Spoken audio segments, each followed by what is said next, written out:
जय हिंद। कैसे हैं आप सब। आज का जो अपना टॉपिक है वो भाग 3 से रिलेटेड ही है, यानी हमारे संविधान का भाग 3 मौलिक अधिकार फंडामेंटल राइट्स। इसकी लेकर हमने कुछ पीछे वीडियोस बनाए हैं इसके बारे में। पिछले वीडियो में हमने अनुच्छेद 12 और 13 को भी कवर किया है। आज हम देख रहे हैं अनुच्छेद 14 को थोड़ा विस्तार रूप से समझने की कोशिश करेंगे। अनुच्छेद 14 में क्या है। अनुच्छेद 14 हमारा बताता है राइट टू इक्वलिटी, यानी समता का अधिकार। और ये समता का जो अधिकार है वो अनुच्छेद 14 से लेकर 18 तक वर्णित है। कहाँ तक? भाग 3 के अंतर्गत अनुच्छेद 14 से लेकर अनुच्छेद 18 तक वर्णित है। अनुच्छेद 14 है वो ये कहता है कि इसके तहत प्रत्येक व्यक्ति को समता का अधिकार प्रदान है। राज्य के द्वारा यानी राज्य के अधीन कोई भी सेवा में प्रत्येक व्यक्ति को समता का अधिकार है। सामाजिक स्तर पर प्रत्येक व्यक्ति को विधि के समक्ष समता का अधिकार है। और इसमें जो आगे की प्रक्रिया वो यह कहती है यह केवल नागरिकों तक ही सीमित नहीं है, यानी ये अधिकार हैं जो केवल नागरिकों तक ही सीमित नहीं है, ये उन सभी लोगों पर लागू होते हैं, यानी उन सभी लोगों पर लागू होते हैं। और इसमें जो आगे का है वो मतलब वही पहले ही वाला बता ही चुके कि भारत के राज्य क्षेत्र में कोई व्यक्ति विधि की समक्ष समानता से यानी विधि की समक्ष समानता या समान संरक्षण से वंचित नहीं किया जाएगा, यानी समानता से वंचित नहीं होगा। राज्य कोई भी कानून बनाएगा तो वह नागरिकों के मतलब समान रूप से ही बनाएगा और उसको लागू करने की जो प्रक्रिया होगी वो सभी के प्रति समान ही रहेगी। इसमें यह वर्णित है कि राज्य कोई कानून बनाएगा, राज्य सभी के प्रति समान रूप से ही कानून बनाएगा और उसको लागू करने की प्रक्रिया समान रूप से ही होगी।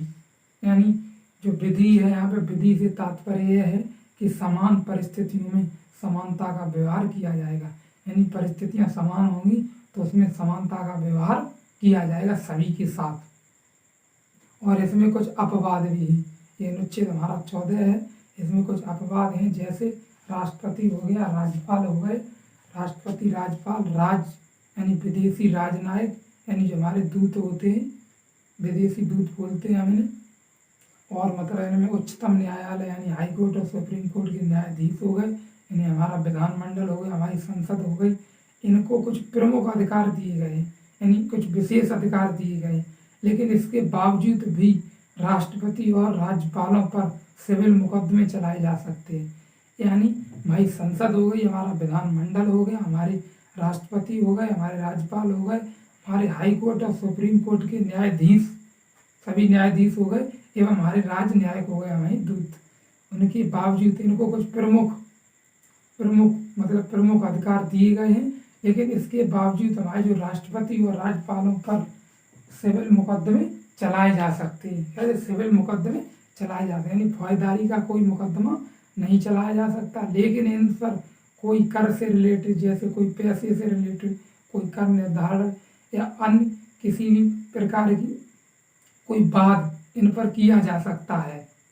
लेकिन फौजदारी का कोई मुकदमा इन पर नहीं चल सकता। चल क्यों नहीं सकता? इसमें ये कारण है कि राष्ट्रपति को शक्ति है कि वह अपनी पेन से तुरंत अपने पर लगाए गए आरोप को खत्म कर सकता है, यानी बिल्कुल निर्दोष हो सकता है।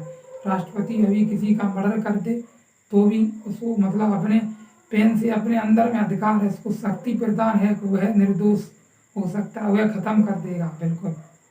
मतलब उसको अधिकार है वह किसी की भी सजा को माफ़ कर सकता है तुरंत, वह स्वयं की सजा को माफ़ कर सकता है, वह किसी ऐसे व्यक्ति की भी सजा को माफ़ कर सकता है जो कोर्ट द्वारा सिद्ध कर दी गई हो कि वह अपराधी है। वह उस व्यक्ति को भी निर्दोष कर सकता है।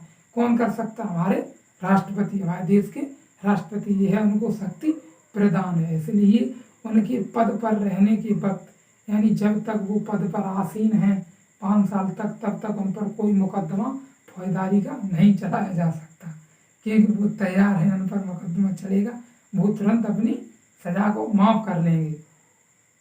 यह मतलब शक्ति राज्यपालों को भी प्रदान है, लेकिन उनकी कुछ काफ़ी हद तक सीमा है। लेकिन राष्ट्रपति की शक्ति है उसके बराबर यह शक्ति और अन्य किसी को प्रदान नहीं की गई है। इसके बाद और कुछ भी अपवाद हैं हमारे समता की इसी विधि में, समानता की विधि में।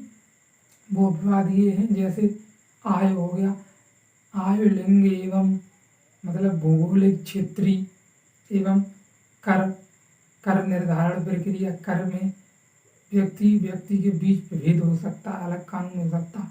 अपराध एवं अपराधी की प्रकृति में अलग कानून हो सकता है, यानी विभेद हो सकता है, भेद हो सकता है, इन चीज़ों में भेद हो सकता है। लिंग यानी भौगोलिक क्षेत्रीय, पेशे या कारोबार में भेद हो सकता है, यानी किसी का पेशा अलग है उसके लिए कानून थोड़ा अलग हो सकता है, मतलब व्यक्ति विभेद हो सकता है। ये अपवाद है हमारे अनुच्छेद 14 के तहत। तो मैं आशा करता हूँ आप लोग ये चीज़ें समझ गए होंगे। चलिए, धन्यवाद।